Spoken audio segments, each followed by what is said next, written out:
Thank you for everybody for allowing me to come in. It's my first time. I've lived out here almost 40 years, and I've never been in this building. So I even passed it because I get it mixed up with the other one down the street.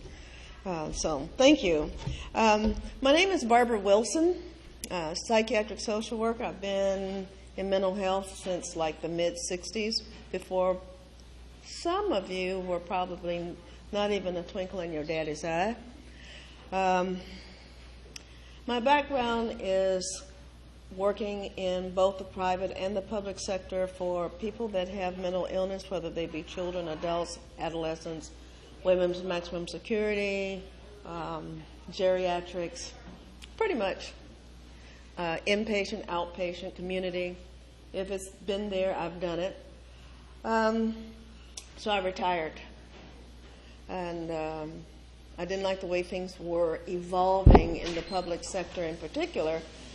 And now I'm back through a series of circumstances.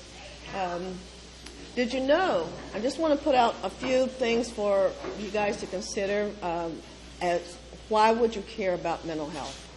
How many of you don't really care? You don't have to put your hands up. Mental health issues affects all of you, all of us, and public mental health also affects all of us.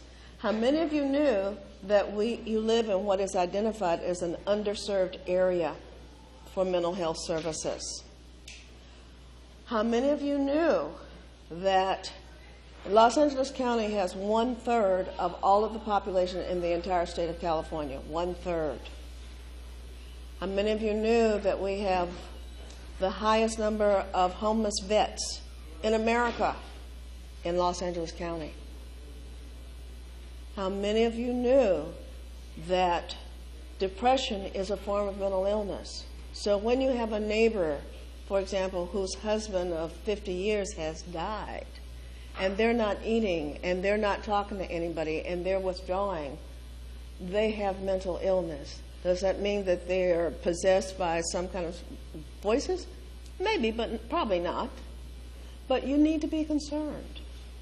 Mental health issues affect us all, whether they affect us directly or as a taxpayer. Did you know that the cost of doing nothing for people that have mental illness that is serious and chronic and persistent actually costs you more than if you gave them Cadillac treatment? Did you know that? Because here, you live in an area, we live in an area that has almost no services for people that have mental illness, particularly adults who have mental illness. Well, we all moved to, some of you are natives, okay, I realize that, but lots of us moved out here because we saw the pretty new houses and the gazanias on the hill that suck up water, and the good schools that were not a part of LA Unified. And so here we came with our little kids, you know. And why did we move here? The picture. We're going to be perfect parents, and we're going to create what? Perfect kids that are going to grow up and be perfect adults and citizens and bring us our grandkids, and then, you know, that's going to be our life. What happens if that doesn't come true? I know of a young man who was a friend of my son's who ended up with hearing voices, perfect family, went to church, 4 kids, long-term marriage, all the kids went to college, but that one had a problem. By the time mental illness of that magnitude occurs, the person is already 18 to 25. So that's too late for us to have the Mother's March of Dimes and all of that stuff. What do you do about those kids that grow up? Those are our kids. Those are our neighbors' kids. Some of those are our nephews, our nieces. What are you going to do about those people? Because they're not those people over the hill. They are our people. And they deserve good quality treatment. Do they have lots of money to pay for it? No. Why not? because when their illness occurs, they are already generally 18 to 25. Now, I'm glad to see Mr. Strickland here because I attended a round table of sorts with all of the candidates that were running, that was sponsored by the Ventura League of Women, League of Voters, I'm sorry, and you weren't able to be there. So I'm really glad to have you be here because what's the other guy's name? Knight. He was there. And when I asked a question, or my question was read, about providing services, mental health services in the community for people for adults that have mental illness, he really didn't know much. And why is that important? Because according to the Los Angeles County Sheriff's Department, 1/3 of all of their 5150 calls, means psych emergency calls, 1/3 of all of those calls countywide are where? The Antelope Valley and the Santa Clarita Valley. 1/3, that's a lot of people. Add to that, we don't have a lot of beds available and all of that stuff. So if you have a mental health issue, if you have a family that has a mental health issue, and you happen to live out here in Awesome Town, you don't have much to get. There's not much help to get.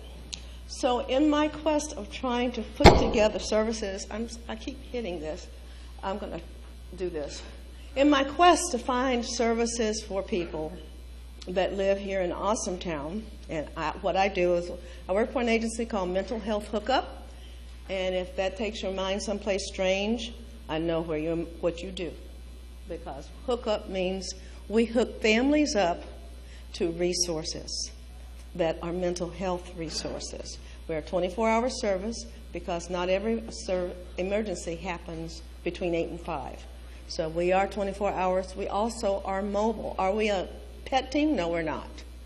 If you have a real emergency, it's a 911 call. But many times people have a crisis that we can come out and help with. Sometimes it's just a matter of talking them through different options. So we do that. We are a private agency.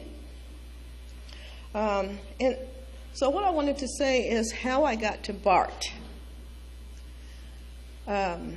He had the misfortune of being in the same room that I was at, and I heard the word bus, and the rest was history. He couldn't get away.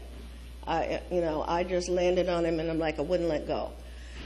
My first question to him was, what happened to the bus that used to go from Newhall to Olive View? And he told me. No one else could ever explain that to me. So because of him, I have been able to get more information, and this man has more facts and figures that he rattles off probably in his sleep than I can even absorb. But I am so grateful to introduce him to you. I hope you'll get behind him and his plans so that we can get bus transportation restored. Because as it stands right now, if you are a disabled vet, and you know we're building housing out here for disabled vets, right?